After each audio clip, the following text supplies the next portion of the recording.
Hello, everybody, and welcome to UVN Live. This is our first. Sorry about that. This is our first episode, and got a lot of things going on tonight. I'm going to be really quick about it because I just want to get through this. Right up front, we've been having the graphic November giveaway. Mike and me talked about that on the last episode of Behind the Counter, episode 202. And tonight's the night. We're giving it away, and I'm going to do it right now live on this episode. I got everybody's name in this hat. I've been going through getting this ready tonight, all 140 some of you. I took my name out, Mike's name out, and Peanut's name out. So the three of us can't win, but someone else is going to win. And here we go. One lucky winner. Not even going to look. Go through. And the lucky winner is Jay Doughty. So, Jay Dowdy, I'll send you a Facebook message in a few minutes after the episode to let you know that you won. You won this graphic novel, The Night Raven House of Cards. It's a British reprint of some Marvel stuff back in the 80s. This is 1982. And oops, I just dropped his name back in there. I got it. And like I said, I'll be Facebooking you in a little bit. And that's that part. Now, on to the stuff like I used to do. Right up front this week out in the movie theater is a very Harold and Kumar 3D Christmas. Haven't seen it yet, but it looks pretty cool. And also we got Tower Heist. This is a dark comedy. Everybody get a chance to see this. I don't have the top five like I used to. I was a little unprepared today, but I did get a chance to see In Time, the Justin Timberlake movie from last week. Not bad. It looked like a throwback to the old 70s style of movie. The whole writing, I could tell why Harlan Ellison was really upset about this because he tried to boycott this because basically it's a rip-off of one of his short stories. It's about everybody who has time instead of money, and they have a little thing on their like tattoo thing that changes to say how much time they have left, and when they're out of time, they basically die. This is the premise of the movie.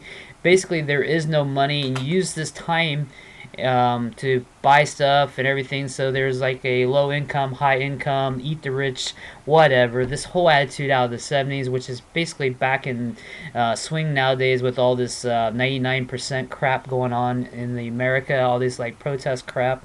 Just can't get into it. Sorry, folks. Moving on, no political stuff. Like I said, movie stuff. I'll get back in the swing of things a little bit. Hopefully next broadcast.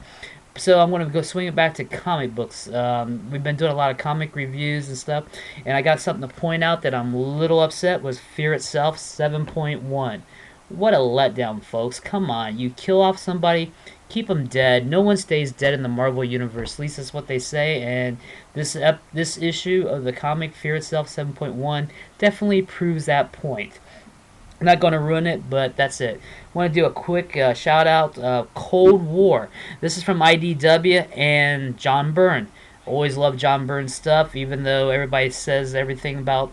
I always say about him. Everybody knows my little stuff, but this is a great 60s style spy thriller, basically his interpretation of James Bond. The first issue was great. The second issue carries on right from where the first one left off. And a pleasant surprise this week was New Mutants. Basically, this is part of the regenesis going on in the X-Men universe. If you're following all that, basically Wolverine has his X-Men, Cyclops has his X-Men, and everything in between. Well, the New Mutants are basically totally relaunching. This is great starting point for new readers. I love the art and the storyline of them kind of branching out on their own, going to do their own thing, but they still report back to Cyclops. So I'm not sure how that's going to work. Hopefully they can just break out on their own and do a little more better. And up next is, of course, Avengers 1959. It's issue 3. I reviewed some of this later, or a few issues back of the Behind the Counter. Still loving it. Howard Chaykin, he's greatest artist. I love his work, and the stuff from the 50s and using the characters is just the next step, but compared to what Marvel did with the Atlas stuff just before that. So this is a great. I hope eventually, if they do a second series, maybe we see some of the Atlas, more of the Atlas characters brought into this. I know a lot of them are out of the picture by this time, but still would love to see what's going on. And another little pet peeve against Marvel. Sorry, Marvel, your newest previews, what's up? You don't give us any description of what's going on for anything that we want to buy. Some pretty pictures, yeah. I know there's this one little scene here. I don't know. Sorry, it has to do with the Ultimate Universe. And hold on, folks, it's in here somewhere. It's this, folks. What's up with this? Like I said, nobody stays dead in the Marvel Universe. I don't know. Who knows? Probably a flashback or something. He watches videotapes of him. I hope it's not doing what it looks like it's doing here. But like I was saying, in every description and all the stuff, they're not really telling you anything. They're just telling you who's writing, who's drawing, and giving you a little splice page, maybe a cover or two. I need a little more than this, Marvel. I don't want to buy a comic just from the looks of a cover. I need to see maybe what's going on inside, a little bit of what the story's going to be about. I mean, come on, folks. Give us a little more information on when we want to buy our comics.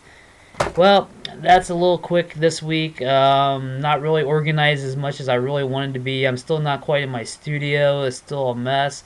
Still reorganizing a little bit, but I hope you stay in because we got more giveaways. And next week's giveaway is actually the Spider-Man Fear Itself. I think this is 1982 also. I mean, Fear Itself, people, this is where they got the Fear Itself title from, so they had to keep it alive. Not sure, but this was a great story and great read for Graphic November. So remember, folks, go to our Facebook page, like us there, and then also comment on stuff that we're doing, and that's your chance in. I throw your name in a hat. This is my Attack of the Clones hat that I'm using. Maybe I'll get on my Indiana Jones next week. So thank you for everybody who's everybody who's following us on Facebook. And that's all for this week.